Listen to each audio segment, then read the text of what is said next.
নমস্কার, আমি শর্মিলা। আপনারা শুনছেন ডিএলএস নিউজ। আর অনুরোধ বিনয় নয়, ভারত থেকে হাসিনাকে গ্রেপ্তার করে নিয়ে যাবে বাংলাদেশ, মিলল বড় আভাস। বাংলাদেশ কোটা সংস্কার আন্দোলন এবং পরে বৈষম্য বিরোধী ছাত্র আন্দোলনের মুখে পড়েই গত 5ই আগস্ট বাংলাদেশ ছাড়েন শেখ হাসিনা। বিশেষ সেনা বিমানে আসেন ভারতে। তারপর থেকে ভারতেই অজ্ঞাত ঠিকানায় রয়েছেন বাংলাদেশের প্রাক্তন প্রধানমন্ত্রী। দেশে যখন বৈষম্য বিরোধী ছাত্র আন্দোলন চরমে, সেই সময়ে গোপনে দেশ ছেড়েছিলেন শেখ হাসিনা। দেশ ছাড়ার আগে ইস্তফা দিয়ে যান বাংলাদেশের প্রধানমন্ত্রী পদ থেকে, আশ্রয় নেন ভারতে। তারপর জল অনেক দূর গড়িয়েছে। মোহাম্মদ ইউনূসের নেতৃত্বে তৈরি হয়েছে অন্তর্বর্তী সরকার। হাসিনার বিরুদ্ধে গণহত্যা, মানবতা বিরোধী অপরাধ সহ শতাধিক মামলা দায়ের হয়েছে।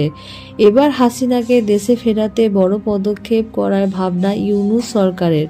শোনা যাচ্ছে শেখ হাসিনাকে ফেরাতে ইন্টারপোলের দ্বারস্থ হতে পারে বাংলাদেশের অন্তর্বর্তী সরকার। রবিবারই বাংলাদেশের অন্তর্বর্তী সরকারের আইনি উপদেষ্টা আসিফ নজরুল বলেন, গত জুলাই থেকে আগস্ট মাসে ছাত্র আন্দোলনের সময় গণহত্যা চালিয়ে যারা পালিয়ে গিয়েছেন তাদের ধরার জন্য ইন্টারপোলের মাধ্যমে নেট কর্নার নোটিশ জারি করব আমরা।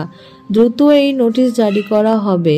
তারপর তারা যেখানেই থাকুক না কেন গ্রেপ্তার করে বাংলাদেশে আনার জন্য সর্বোচ্চ পদক্ষেপ করা হবে। প্রাক্তন প্রধানমন্ত্রী শেখ হাসিনার নাম উল্লেখ না করলেও এই হুঁশিয়ারি যে তার উদ্দেশ্যেই ছিল তা বলার প্রয়োজন রাখে না। শোনা যাচ্ছে শুধুমাত্র শেখ হাসিনা নয়, তার সঙ্গে আওয়ামী লীগ দলের একাধিক সদস্যের বিরুদ্ধেও রেড কর্নার নোটিশ জারি করতে পারে ইউনূস সরকার। যদি রেড কর্নার নোটিশ জারি হয় তবে অন্য দেশ থেকে কোনো অভিযুক্তকে গ্রেপ্তার করে দেশে ফিরিয়ে আনা যায়। হাসিনার বিরুদ্ধে যদি রেড কর্নার নোটিশ জারি হয় তবে ভারত থেকে তাকে গ্রেপ্তার করে নিয়ে যাওয়ার ব্যবস্থা করতে পারে ইউনূস সরকার।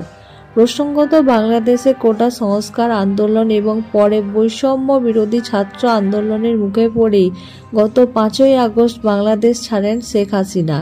বিশেষ সেনা বিমানে আসেন ভারতে। তারপর থেকে ভারতেই অজ্ঞাত ঠিকানায় রয়েছেন বাংলাদেশের প্রাক্তন প্রধানমন্ত্রী। এর আগে শোনা গিয়েছিল যে হাসিনাকে ফেরাতে পদার্পণ চুক্তির পথে হাঁটতে পারে বাংলাদেশের নতুন সরকার। এই কথা শোনা গিয়েছিল অন্তর্বর্তী সরকারের প্রধান মোহাম্মদ ইউনূসের মুখেও। এবার ইন্টারপোল রেড কর্নার নোটিশ জারির সম্ভাবনা। খবরটি ভালো লাগলে আমাদের চ্যানেলটিকে সাবস্ক্রাইব করে দেবেন এবং পাশে থাকবেন।